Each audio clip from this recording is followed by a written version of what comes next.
Olá, já já o pessoal vai começar a chegar.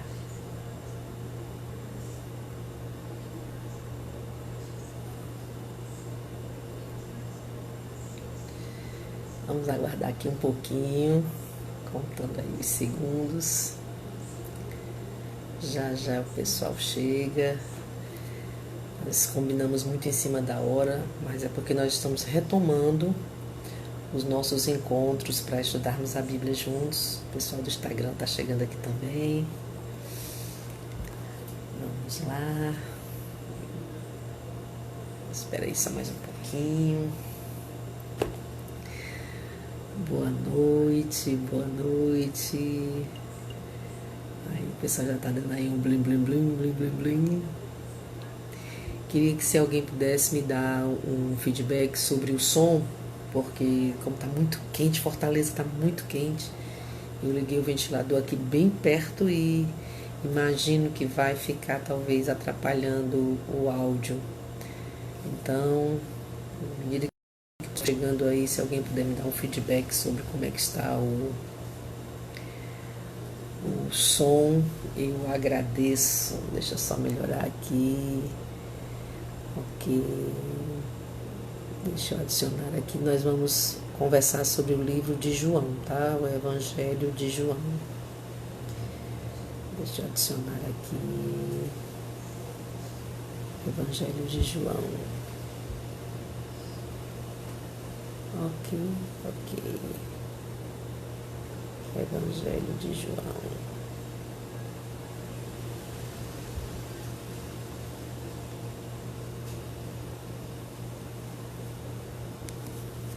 Muito bem.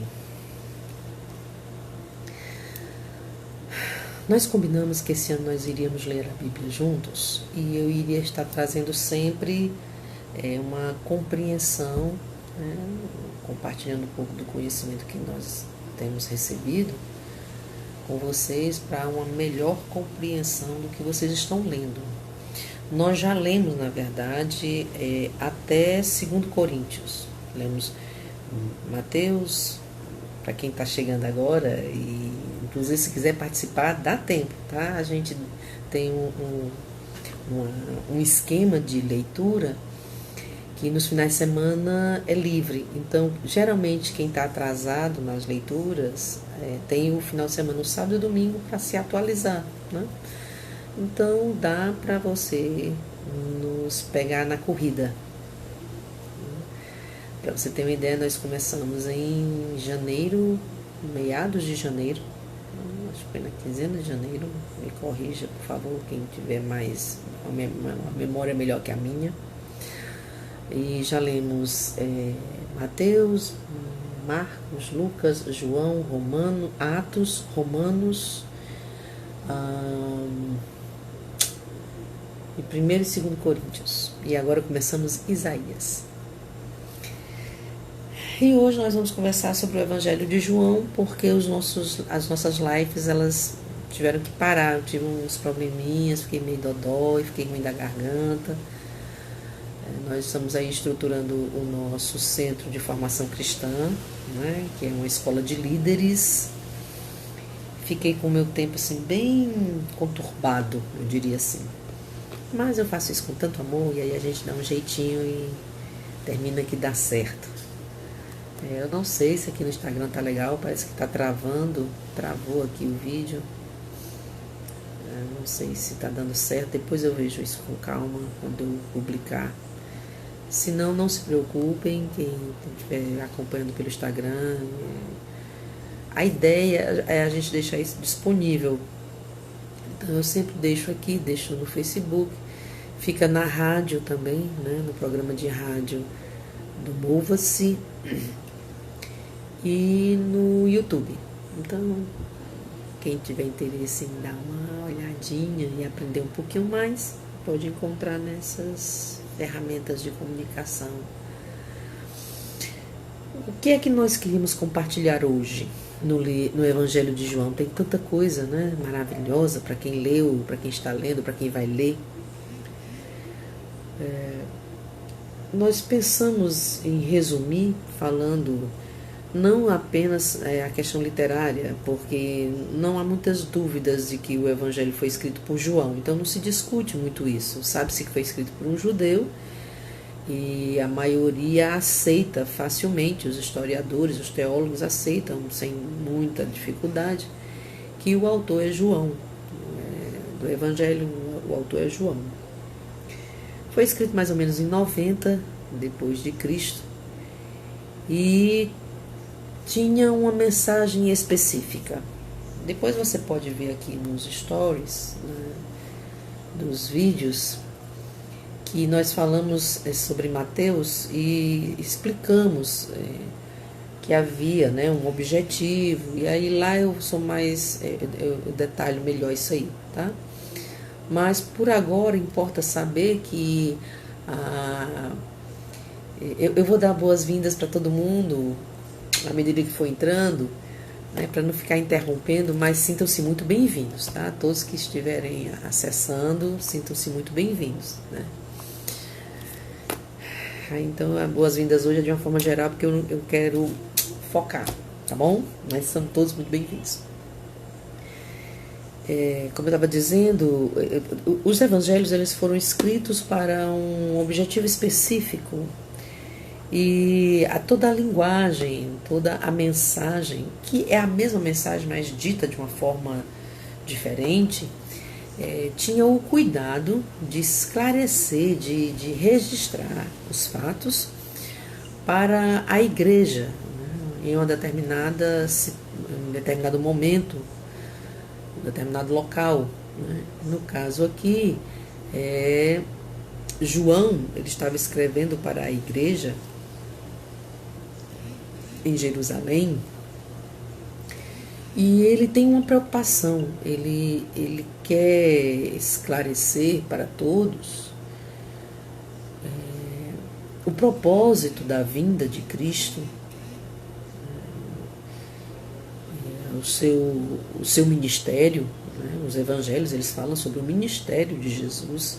E aqui eu queria abrir um parênteses para dizer que muitas pessoas leigas, que estão lendo inclusive a Bíblia pela primeira vez, elas dizem assim, não fala muito, né, sobre a infância de Jesus, não tem muitos detalhes, né, da vida pessoal de Jesus. E importa lembrar que o objetivo das Escrituras é revelar Deus através do seu plano de redenção. Então, tudo que diz respeito ao Evangelho, tudo que diz respeito a todos os livros, inclusive da coleção, né? Bíblia significa coleção de livros, está concentrada em anunciar o plano de redenção, o plano de salvação. Né? Revelar Deus através da história, através das famílias, dos acertos e dos erros dos homens, né? Especificamente de Israel, do povo de Israel, que era, vamos dizer assim, a mensagem histórica de Deus para os homens. E a mesma coisa no Novo Testamento, sobre Jesus e sobre o seu ministério. O objetivo ali é revelar Deus.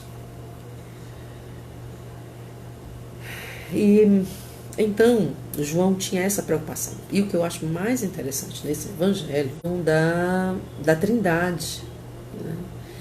E ousadamente ele fala sobre Deus trino. Você não vai encontrar na Bíblia em nenhum momento a expressão Trindade, né? Trino Deus. Mas vai encontrar nos textos, paz querida, o Instagram parou aqui, vou tentar trazer, né, mais uma vez, senão eu apenas direciono depois para o vídeo, né, do estudo. Infelizmente está caindo aqui o celular, a mensagem, está parando, ó, não está respondendo. Voltou e eu vou tentar continuar. Espero que dê certo. Se não, depois a gente vai e passa para o pessoal do Instagram do Facebook. Sim, voltando. Então, João, ele tem uma preocupação de falar do Trino Deus nos seus textos. E é uma das coisas que eu queria chamar a atenção aqui hoje, né, do Trino Deus no Evangelho de João. Ele já começa, inclusive, o seu Evangelho dizendo assim: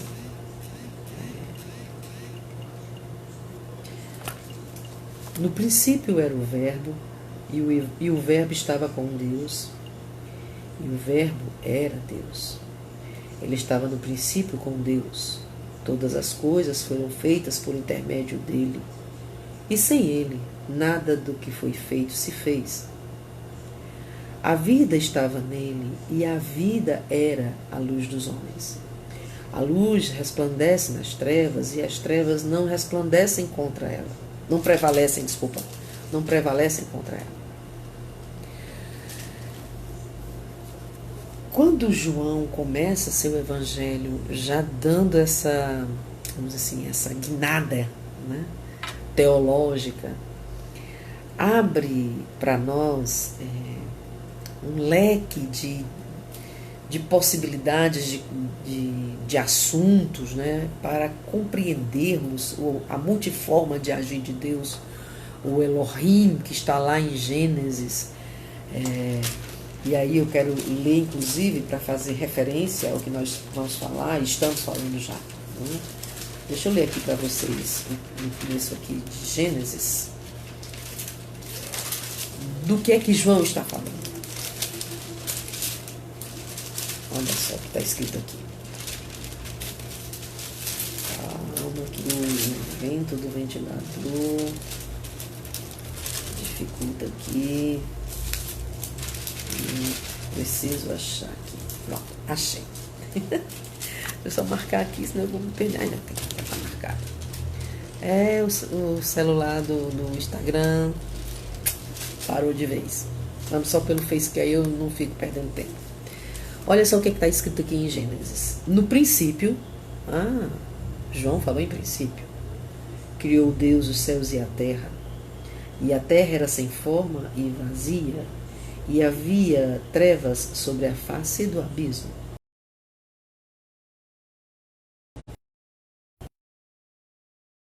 O Espírito pairava por sobre as águas. E o Espírito de Deus estava lá, sobre as águas. O Espírito de Deus estava lá, o Espírito do Criador, de Yahvé, mais especificamente aqui de Elohim, que trata de uma pluralidade de Deus. Olha, mas que interessante. João já começa falando da pluralidade de Deus, porque se ele diz que Deus estava lá... Oi, Ivaneide, seja bem-vinda, meu amor. Se ele diz que o Espírito de Deus estava lá, na criação de todas as coisas, e João menciona que Jesus estava lá, ele está falando de uma multiforma de se revelar de Deus. João, ele precisava orientar os judeus sobre isso. Por quê? Porque para o judeu era muito difícil ver Jesus como o sumo sacerdote, que aceitaria o sacrifício, como o cordeiro do sacrifício, o cordeiro perfeito do sacrifício, e como o Todo-Poderoso que receberia esse sacrifício de expiação definitiva do pecado. Porque o objetivo era que fosse um sacrifício definitivo. Então o judeu ele não conseguia compreender. Quando Israel volta do último cativeiro, Israel volta desintoxicado de idolatria. Israel tinha uma doença espiritual grave. Israel não conseguia se desvincular da idolatria. Entravam reis, saíam reis, e Israel cometia esse fatídico erro de esquecer-se de Deus, por Deus ser invisível, ou por não ouvir a voz de Deus audivelmente. Eu também acho que não seja só esse o problema, porque os ídolos não falavam, né? Não falavam. Mas Israel, ele parecia que tinha a necessidade, sabe, de imitar os outros povos. Então ele começa a criar esse hábito de levar ídolos para dentro de casa. Vocês que estão lendo a Bíblia comigo, que vão ler agora Isaías, vão ver Isaías repreendendo, porque o povo levava madeira para casa, pinheiro, e fazia desse pinheiro, fazia a fogueira, fazia a lenha para o cozimento dos alimentos, e fazia ídolos. E aí Deus repreende e diz, olha, a mesma madeira que você queima para fazer carvão, para fazer comida, né, a lenha, a mesma madeira que você usa para construção, é a mesma madeira que você usa para fazer seus móveis, e é ela que você adora, né? Esse ídolo que não fala, que não se move, que precisa ser levado nos ombros. Você dá a ele mais crédito do que a mim? Você deixa de me adorar para adorá-lo, de me reverenciar para reverenciá-los? Eu sou um Deus ciumento, eu sou um Deus zeloso. Israel tinha um sério problema de idolatria. E Deus permite o cativeiro, inclusive, que vocês vão ler em Isaías esse assunto, por causa dessa idolatria. Porque Deus queria libertar o povo disso. Quando Abacuque diz, Senhor, eu não entendo o porquê de tanto sofrimento. Tu não está vendo o que está acontecendo com o teu povo? O teu povo está sendo subjugado pelos outros povos, humilhado. O templo foi destruído, o ouro foi saqueado. Nós hoje vivemos das sobras, porque eles vêm e levam toda a colheita, levam os melhores animais, levam jovens como escravos, e nós vivemos das sobras. Eu não entendo como é que tu deixou que o teu povo passasse está deixando que o teu povo passe por tudo isso. Quando Abacuque começa a questionar Deus, e Deus responde que Deus está tratando, e ele havia dito que isso aconteceria se o povo o deixasse pela idolatria, para adorar outros ídolos, para cultuar outros deuses, como o costume dos povos circunvizinhos. E aí Deus tinha dito que se isso acontecesse, Deus permitiria que eles fossem levados cativos, que eles fossem subjugados, que eles passassem por todas essas lutas, para que eles se voltassem arrependidos para Deus, porque eles precisavam ser curados, tratados. Mas que Deus não deixaria impune aqueles que estavam fazendo isso, porque se Deus trata de forma tão severa seu povo para que ele aprenda, muito mais com os inimigos do seu povo, que se aproveitam do que Deus está fazendo para se beneficiar. É igual aquela história quando um pai corrige um filho, coloca ele de castigo, dá umas palmadas nele, e os vizinhos ficam zombando e se aproveitam daquela fraqueza, daquela situação, daquela pessoa que está ali de castigo, que está sofrendo. O pai nenhum aceita isso, né? E vai tomar satisfações, né? Então, Deus também não permitiria que o seu povo, sendo subjugado, porque Deus estava permitindo que ele fosse castigado, vamos colocar assim essa palavra, né, castigado aqui, para me fazer entender, que alguém se beneficiasse disso, e que Deus cobraria severamente.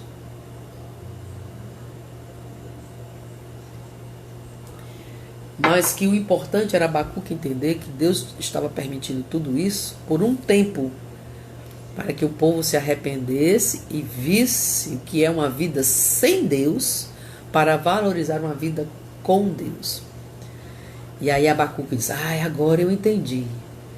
De hoje em diante, Senhor, eu não vou mais murmurar, não vou mais me queixar, não vou mais questionar. Eu simplesmente vou te adorar.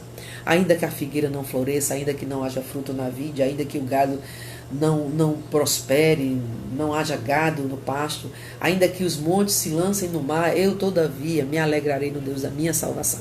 Tem até um louvor, né? Ainda que a figueira não floresça e não haja fruto na videira, não temerei, não. Eu sei que tu estás comigo. Como é, meu Deus? É do Kleber Lucas, esse louvor. Eu, como cantora, sou melhor como professora, né? Vamos voltar para cá.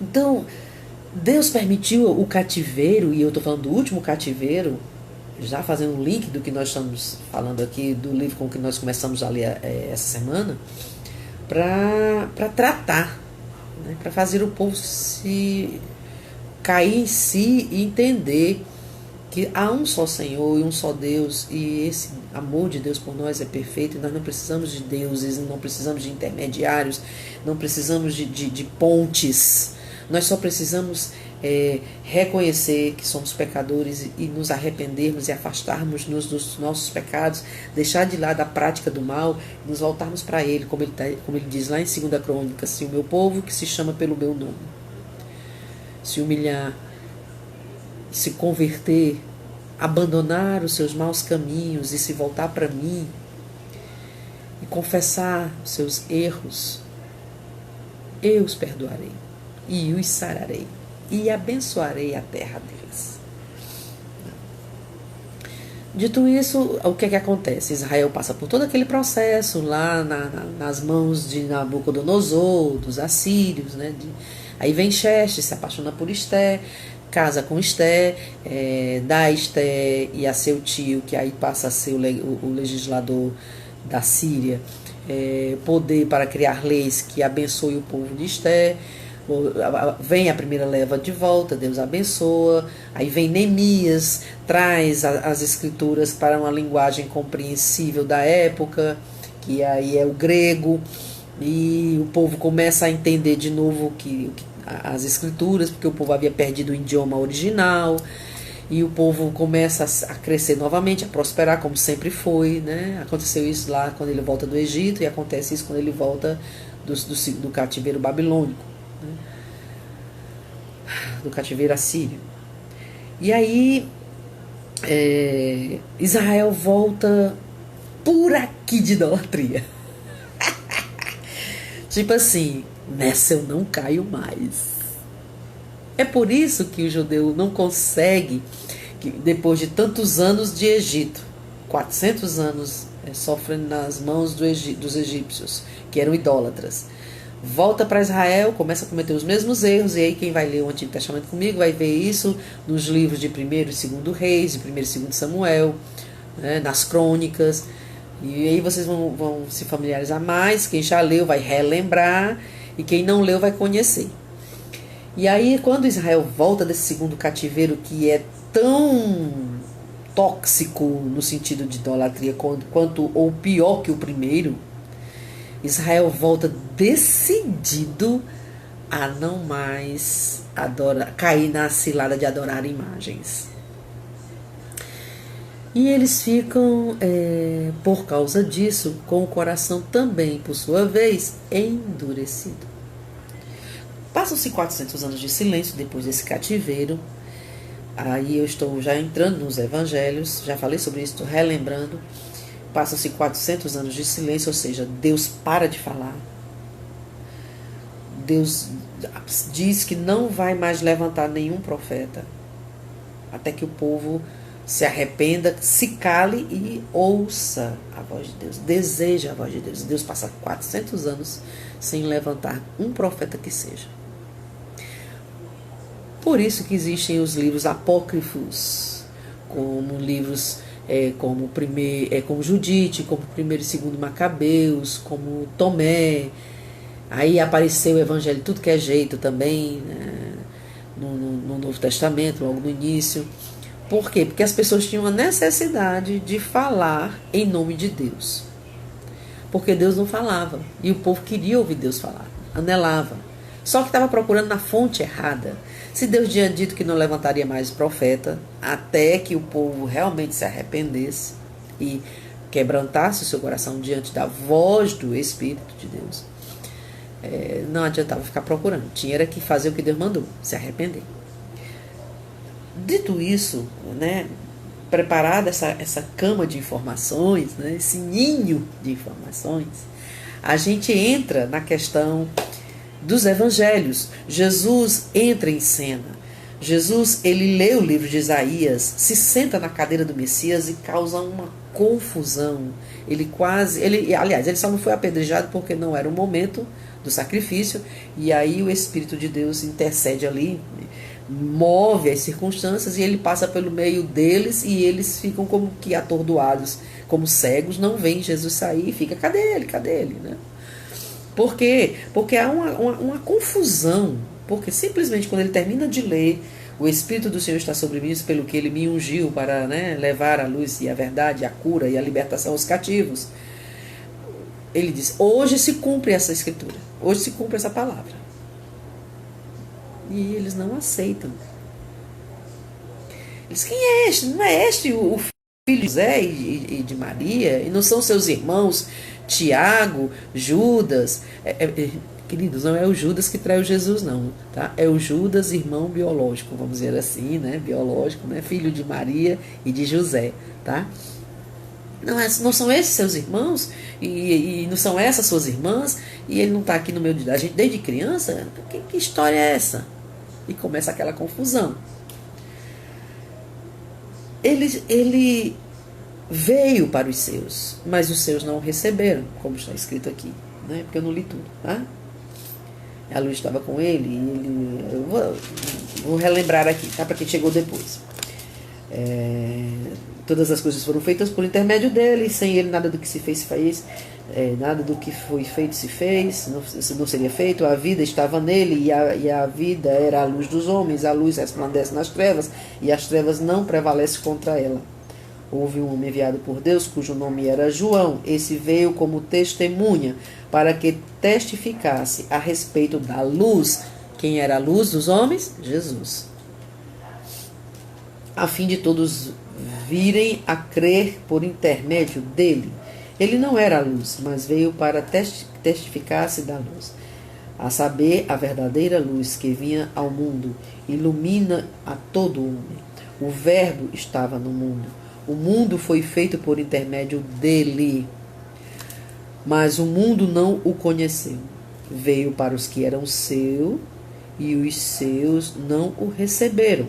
Mas a todos quanto o receberam, deu-lhes o poder de serem feitos filhos de Deus, a saber, os que creem no seu nome, os quais não nasceram do sangue, nem da vontade da carne, nem da vontade do homem, mas de Deus.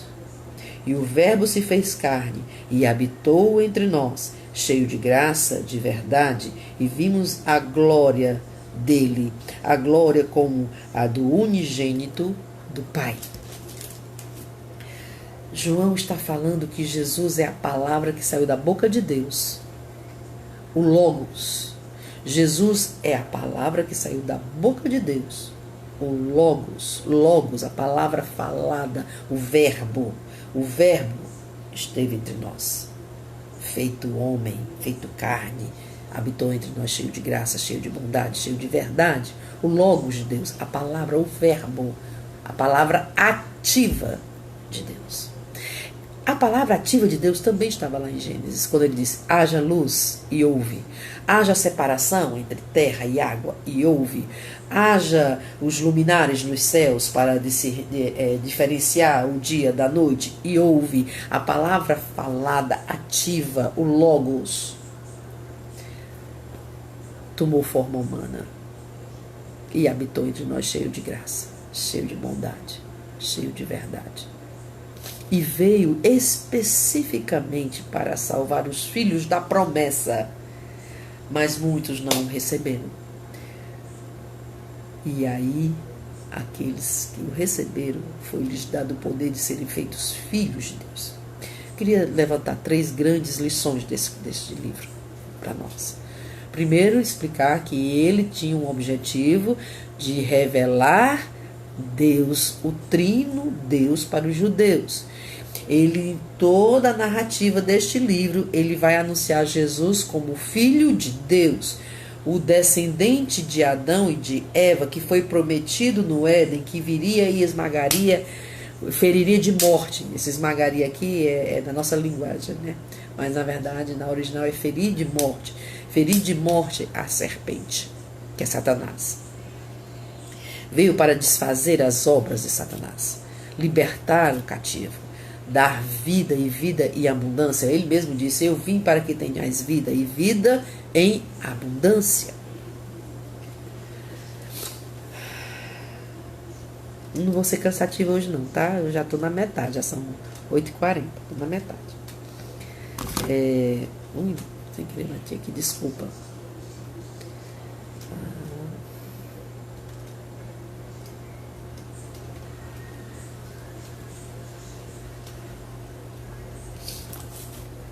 Três lições.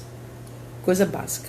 A primeira é que ele é a pessoa da Trindade, que veio e habitou entre nós, que assumiu a forma humana para conviver conosco, para interagir conosco.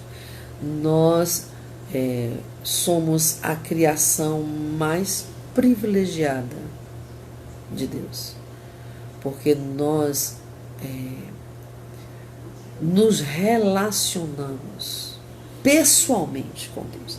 Essa semana alguém colocou um cartão no Instagram, foi no Facebook, foi no WhatsApp, dizendo que nós temos um discurso egoísta, não, que as pessoas deveriam parar de ter um discurso egoísta de salvação pessoal e começassem a olhar mais, com mais misericórdia, mais compaixão para o outro, algo assim. Na hora arranhou meu ouvido. Por isso que é bom ler a Bíblia, né? Arranhou meu ouvido. Por quê? Porque essa mensagem de salvação pessoal não deve ser vista como uma mensagem egoísta. Não é egoísmo nosso. Pelo contrário, é graça de Deus que não permite que as pessoas sejam rotuladas. O relacionamento de Deus conosco é pessoal. Não é que seja uma individualidade. Mas nosso Deus, o Deus de Israel, o Deus de Abraão, de Isaac e de Jacó, o Deus da igreja, ele é pessoal. Ele tem conosco um relacionamento íntimo e pessoal. Ele fala conosco, ele se importa, ele interage, ele cobra, ele dá, ele pede, ele dá, ele cobra, ele ensina a fazer, fazendo conosco, nos estende a mão quando nós não conseguimos fazer. Eu tenho muito apreço pelo trabalho do Marcelo agora como psicólogo, né? Além de pastor, Marcelo agora é psicólogo, e ele colocou na página, né, dele, que é doutor psicólogo, alguma coisa assim, Marcelo, psicólogo. Ele colocou assim, tipo assim, não conseguiu, tudo bem. Eu achei incrível. Porque geralmente quando alguém não consegue, aí fica, eu não consegui, eu falhei, eu disse que não ia mais fazer e fiz de novo.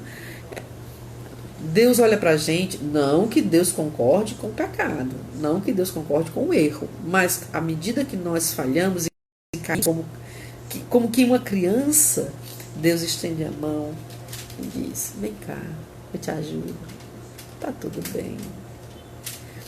Vamos de novo. Você consegue. Você consegue.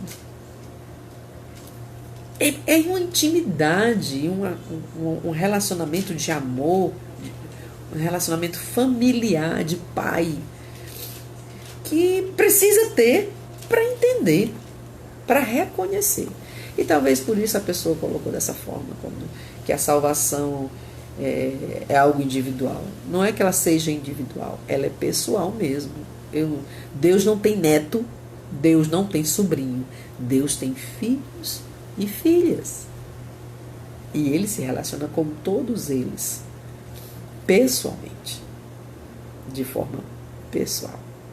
Então, nesse sentido, a salvação é individual. Eu não posso salvar você, eu não sou Deus, mas eu posso caminhar com você rumo à salvação, para que você também seja salvo por ele. E é diferente. E essa questão de dizer que tem que olhar para o outro, aí é verdade, tem que olhar mesmo, tem que olhar com compaixão, com misericórdia, lembrando de onde nós viemos, para que não venhamos a cair. A Bíblia mesmo diz, aquele que está de pé, vigie para que não caia.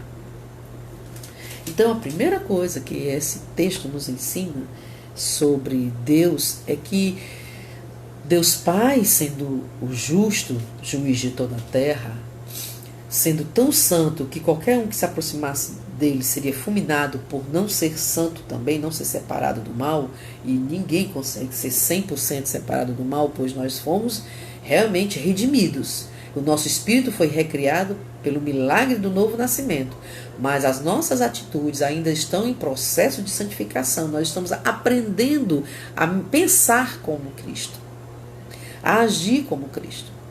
Então, há um processo de mudança de pensamento e de mudança de atitudes. Por isso que você leu lá em Romanos, eu imploro que vocês se permitam ser transformados pela renovação do vosso entendimento.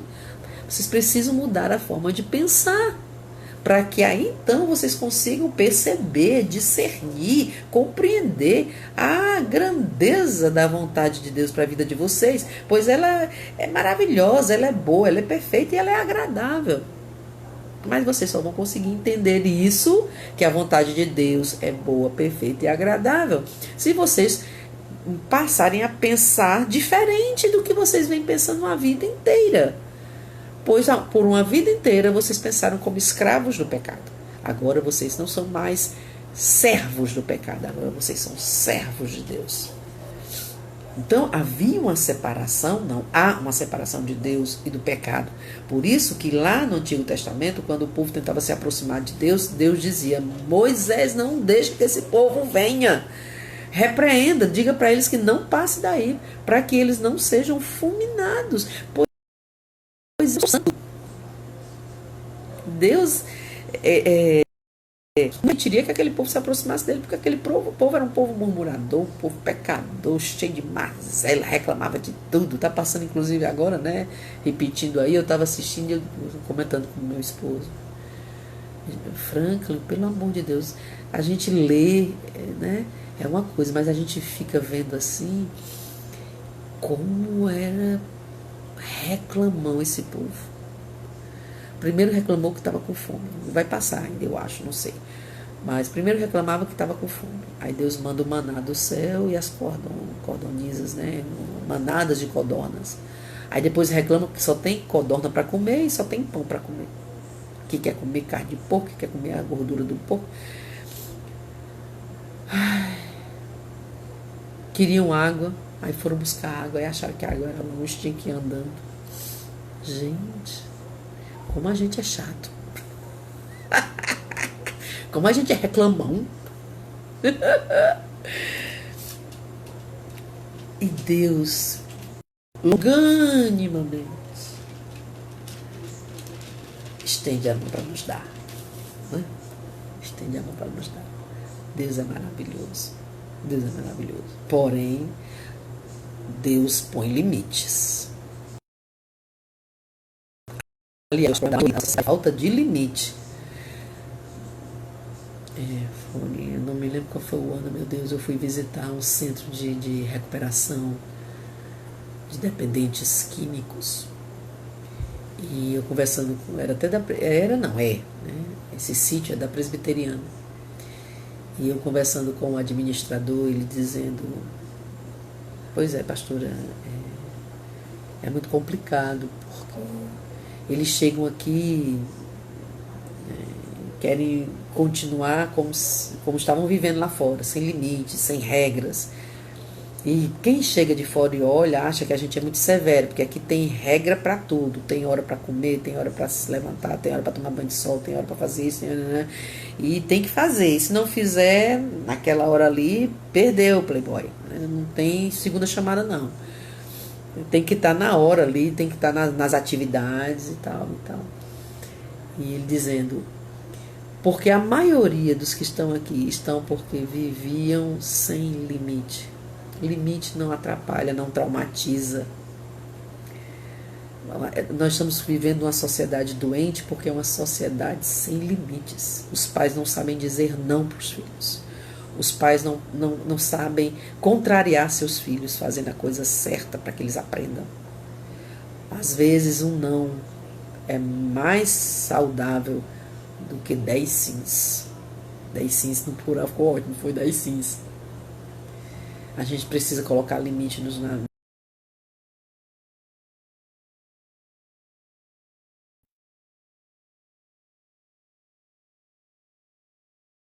vida dos filhos. Ele você vai ficar com raiva. Mas se é sim, é sim. Se é não, é não. Deus, ele não passa a mão na cabeça de ninguém. O certo é certo e vai continuar sendo certo, independente de você gostar ou não do que Deus está fazendo ou falando. Por isso que eu sempre gosto de dizer que às vezes é melhor um não de Deus do que 10 sims do mundo. Deus não podia, entre aspas, para que você entenda, Deus pode todas as coisas. Mas Deus, para não destruir a humanidade, ele não se aproximou da humanidade. Ele manteve a distância. Pincelou um aqui, outro ali, moldou um aqui, moldou outro ali, para tentar usá-los como ferramenta, né, que eram os profetas, como por exemplo Isaías. Quando Isaías, que é o livro que nós estamos lendo, quando ele tem uma visão do trono, né, Deus abre seus olhos espirituais, ele vê o Altíssimo, ainda que de longe, mas vê sentado num alto e sublime trono, cercado por serafins e querubins que o adoravam e continuamente falavam: Santo, Santo, Santo, Santo é o Senhor dos exércitos, o céu está cheio da sua glória, a terra está cheia da sua glória.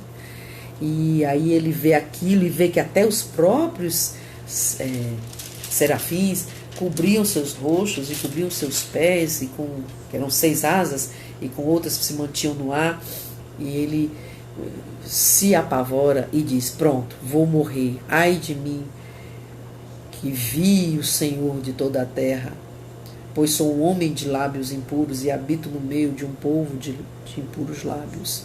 Eu vi o Altíssimo, eu vou perecer. O próprio Isaías reconhece isso. E aí Deus ordena e vem um anjo com uma brasa do altar e toca nos lábios de Isaías e diz: pronto, a tua iniquidade foi retirada de ti. Lindo demais, né? Pois é, então Deus, ele pincelou um aqui, pincelou um ali, foi aperfeiçoando um aqui, aperfeiçoando outro ali e usando como ferramenta, como instrumento de bênção. Porque se ele vem com toda a sua glória sobre a terra, nós seríamos consumidos, pois somos indignos até de olhar para Deus. Até de olhar para Deus.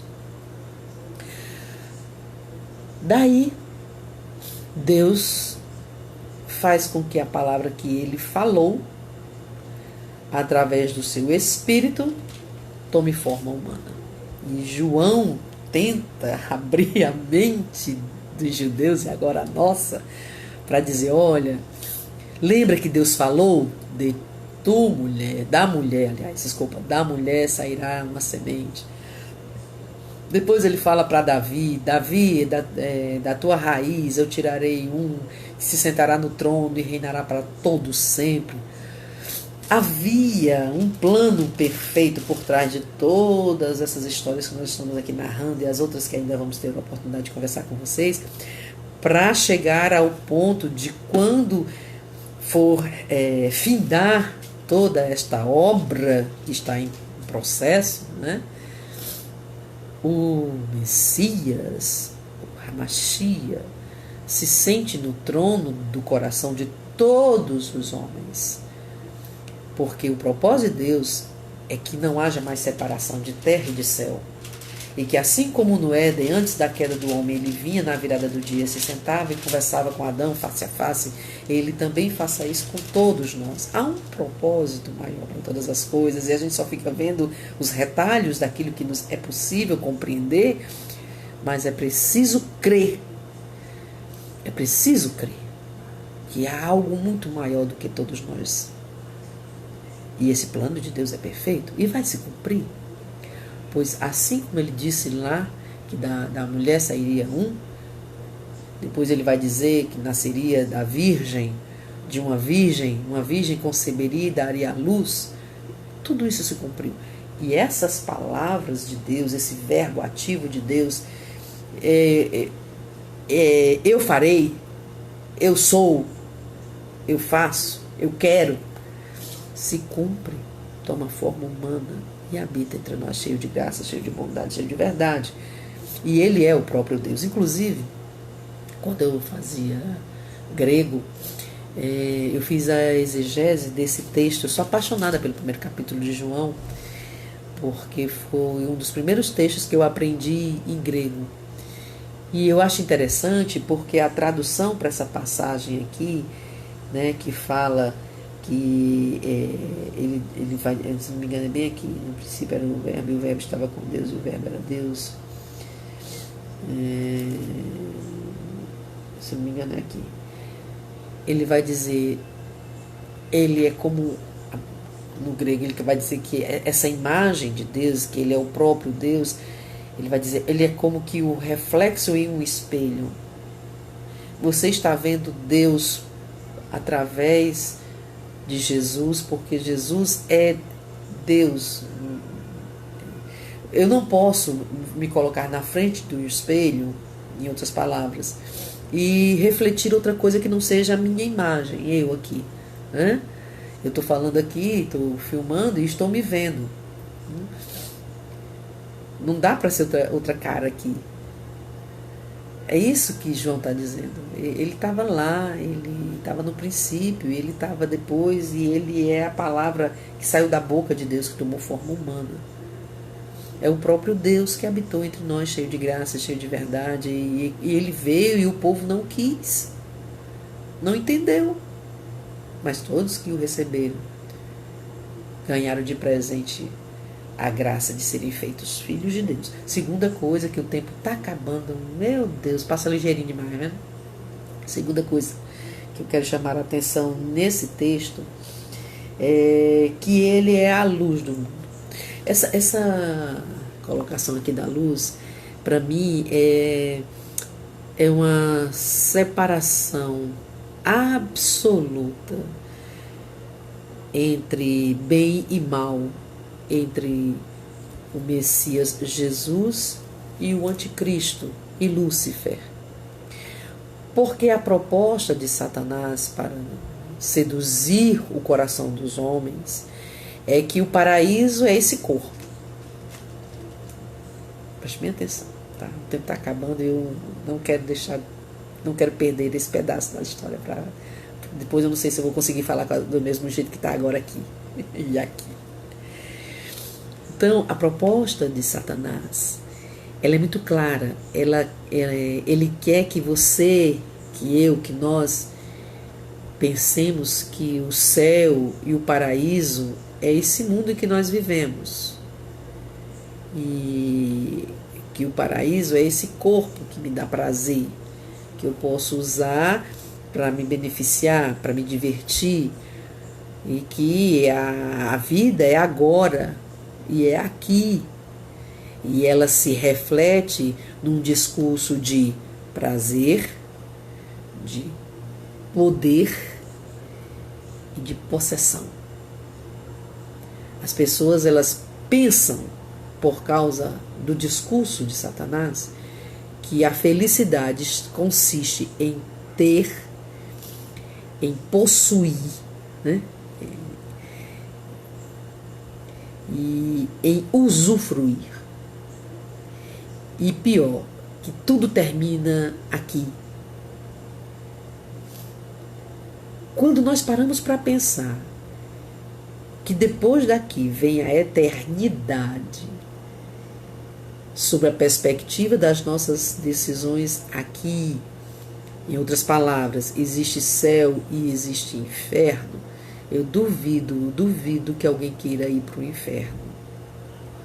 As pessoas dizem que querem ir para o inferno, que não estão nem aí, porque elas brincam com essa história de inferno, como ser no inferno um lugar cheio de mulher pelada, para quem é homem, ou hétero, ou homoafetivo que gosta de mulher, que o inferno é um lugar cheio de prazer, de orgia e de liberação do libido para fazer o que bem entende, que o inferno é uma eterna farra, com muita bebida e com prazer, e a palavra se resume nisso. Mas se as pessoas pararem para pensar que o inferno é a eterna ausência do bem, o inferno é a eterna ausência de Deus, e as consequências da ausência de bem é a expansão do mal, porque o mal é a ausência de bem, as consequências dessa ausência de bem é o mal. Se as pessoas pararem e pensarem sobre isso, elas não vão querer ir para o inferno. Ninguém quer ir para o inferno de livre e espontânea vontade, sobre a perspectiva de que o inferno é um eterno sofrimento, porque lá não há bem algum e é uma prisão sem saída, para sempre. Eu nem sei o que é que, sabe, o que é que isso é em termos de dias e datas e anos e meses, porque não tem fim, então não tem como medir. Medir é ótimo, não tem como medir. Esse discurso fica debaixo do tapete, porque o que o inimigo quer é que você e eu pensemos que a gente tem mais é que aproveitar enquanto está aqui, porque depois que morre, babau, não tem mais nada, a carne se acaba, então não tem mais nada. Mentira, tem sim, a vida eterna, ela vem, sabe, a partir da libertação desta prisão física, porque nós somos seres espirituais vivendo experiências materiais e não o inverso.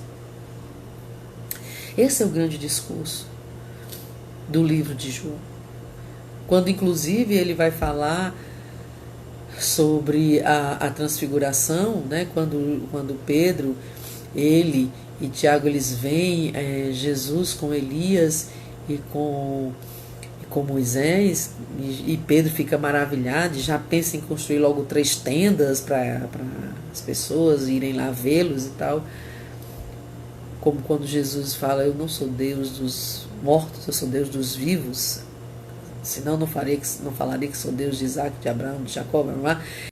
E esses não estão mortos não, Guida? Não, eles apenas partiram para a eternidade, foram para casa.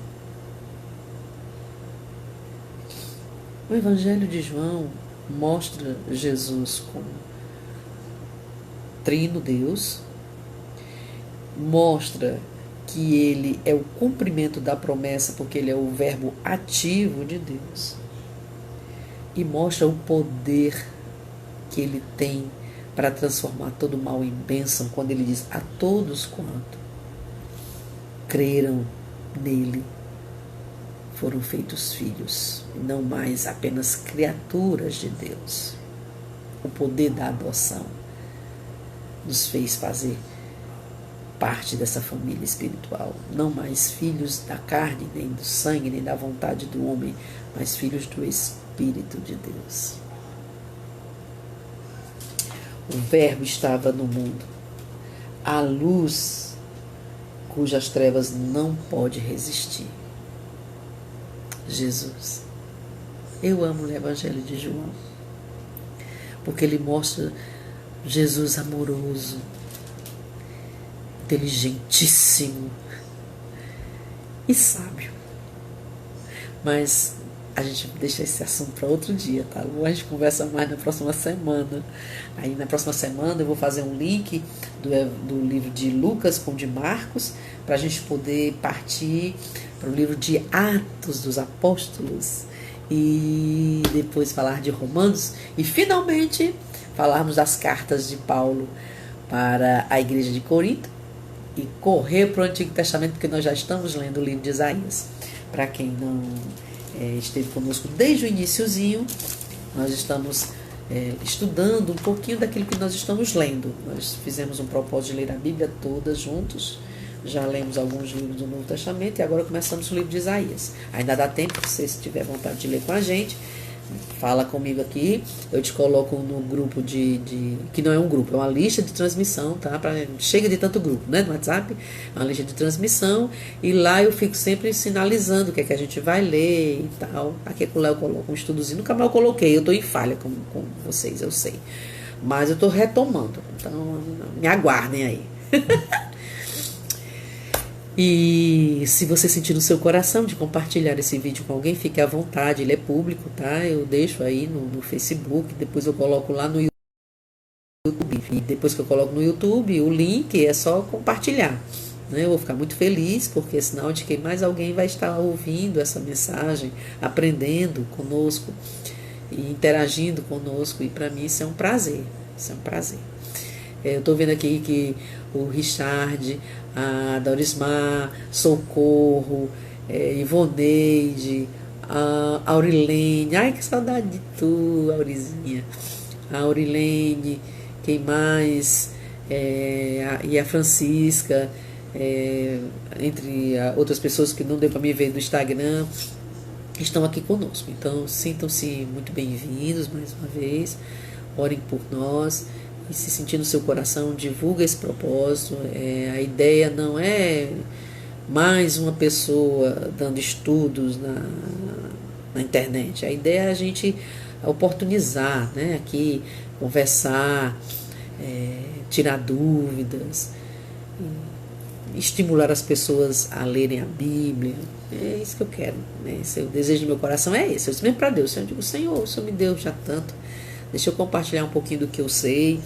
E eu gosto porque Deus me usa desse jeito mesmo, assim, sem muita intelectualidade. Eu não estou falando para doutores, né? Estou falando para pessoas simples como eu. Eu prefiro assim, né? Eu prefiro na simplicidade. Né? Eu não preciso estar aqui tecendo meu currículo, nem dizendo quantos anos de sala de aula eu tenho, quantos anos de ministério. Não preciso, eu não estou aqui para vender a minha imagem, né? Até porque isso aqui é de 0800, é de grátis. E é só mesmo para a gente compartilhar desse amor que Deus tem nos agraciado. Né? Eu acho que ensinar é amor. Ensinar é amor. E eu amo ensinar. Então eu faço com muito prazer. Por isso, tá aí, o vídeo é público, compartilhe, curta, divulgue, convide pessoas. Quarta-feira eu tô aqui de novo. E se você quer ler a Bíblia com a gente, dá tempo. Nós lemos ontem 5 capítulos de Isaías, a proposta para hoje é mais 5. Então, você ainda dá tempo de correr atrás e ler com a gente o livro de Isaías. E os outros que nós já lemos, depois eu mostro, eu sempre estou mostrando a tabelinha, você vai lendo nas horas vagas, que são os sábados e domingos. Tá bom? Vamos orar? Eterno Deus, eu quero colocar diante de Ti todas as pessoas que terão acesso a esta aula. Pedir que o Senhor use tudo que nós conversamos aqui, tudo que nós narramos aqui, como como é que eu diria, meu Deus, como uma fonte inesgotável de discernimento, de compreensão, não apenas de quem o Senhor é, mas do seu plano de salvação e de bênção para aqueles que esperam no Senhor. Abençoa todas as famílias aqui representadas, abre a compreensão, o entendimento, a mente, abençoa as necessidades de cada um. Tem pessoas que têm causas na justiça, pessoas que estão com problemas de saúde, que pediram oração. Intercedo por todas elas, Pai, porque sei que o Senhor é o Jeová Rafá, é o justo juiz de toda a terra e é o nosso advogado. Julga, Senhor, nossa causa, intercede por nós e nos dá, Senhor, a vitória.